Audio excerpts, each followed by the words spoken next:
What's up, y'all? It's your boy eBay Fight Predictions in the building. I will be breaking down Paul Felder versus Rafael dos Anjos. Man, this has been an interesting fight week. I made some videos about Makachev versus dos Anjos, and that fell out, and Makachev I think got injured or whatever. And now I'm in this position where I'm gonna be talking about Felder, who's taking this fight on 5 days' notice to fight dos Anjos in a fucking 5 round main event. Uh, and it's gonna be at 155. Like, what a G move from Felder. Even if you're not a big fan of Felder, you have to be like, you gotta respect him to the point where, like, yeah, he's saving the card, and this is a good fight. It is a good fight. This is a fight. Like, it's kind of hard to describe how good this fight is. I would even say it's a little better than. Well, I wouldn't say that because I want to see Makachev fight against those top guys. Obviously, I think they should just do Makachev versus Hernandez and just scrap the Dos Anjos fight. But yeah, like I was saying, this is a good fight because you got two vets, that's been in the game for a minute, that fought some of the best guys that never ended up really fighting each other. Dos Anjos is a former lightweight champion. Felder's a former, well, he's a perennial top 10 lightweight in the world. So, let's look at the stats. Felder comes in 17-5, is the number, I think, 7 lightweight in the world. Fights out of Philadelphia, age 36, height 5'11", and reaches 70.5. Dos Anjos, on the other hand, is the number 12 welterweight in the world. Comes in 29-13. Fights out of Brazil. Or he doesn't fight out of Brazil. He's from Brazil, but I don't know why Tapology says that. Age 36, height 5'8", and reaches 70. And the reason why I feel like he doesn't fight out of Brazil, I see him always training with Jason Perillo, and Perillo I think he's based in California.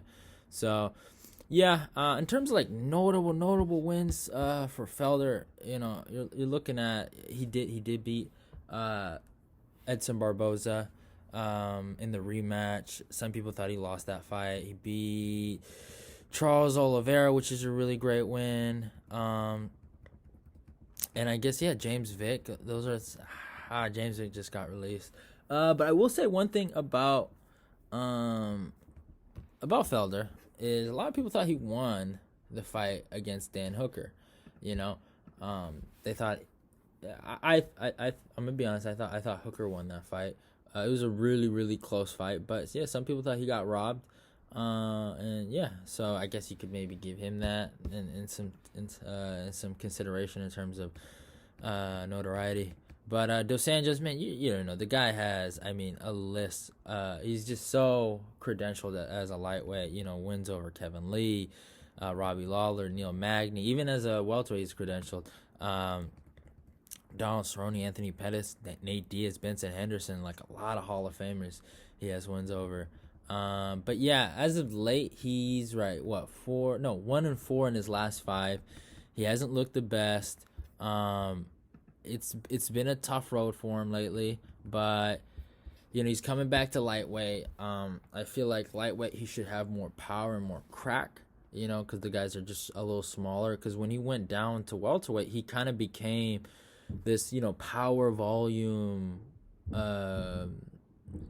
grappler, almost like his striking was more volume based, and instead of like finishing based, and his grappling was just it became more needed at welterweight. But I think at 155, he knocked out Benson Henderson. He has crack, he can crack. So I feel like he has more knockout power. He finished Cerrone really quick in the second fight in the first round. So he has more. I feel like he's gonna have more power. At the same time, it's still. This is the thing about a weight cut for Dos Anjos that you got to think about. It's like, man, he's 36 right now, and he's going back to 155. Obviously, we've seen it with Edson Barboza. Jose Aldo, maybe it's the nutritionalists nowadays that they have better nutritionalists. At the time he talked about it, he felt like he almost died for the Eddie Alvarez fight or something like that. And but that was what I think 3 or 4 years ago when he fought Eddie.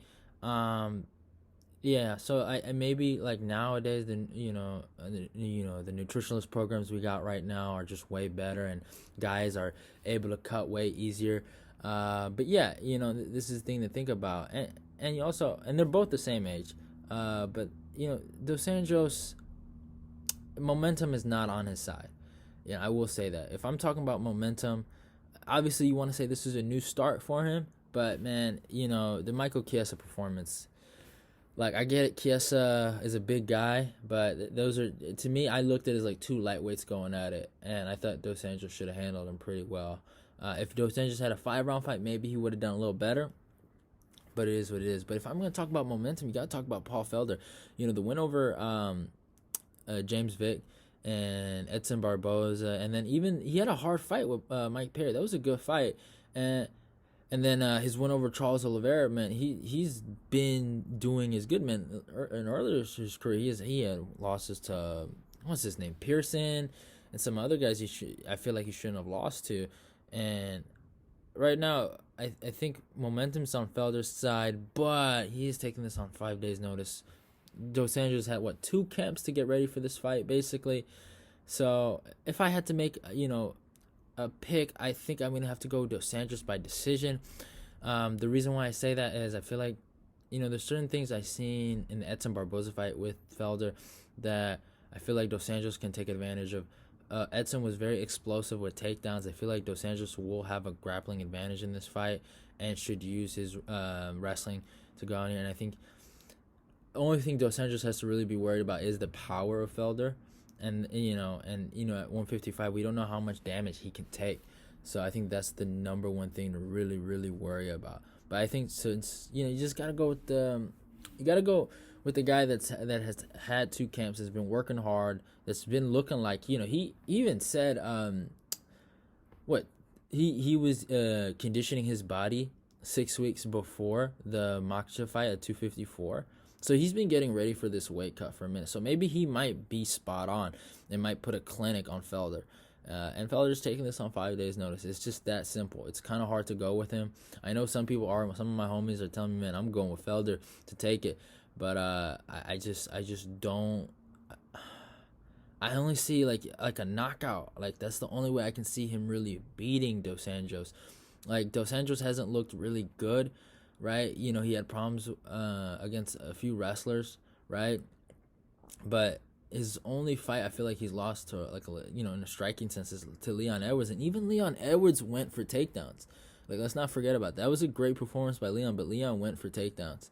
So, and Leon was just, he just looked a lot bigger than Dos Anjos.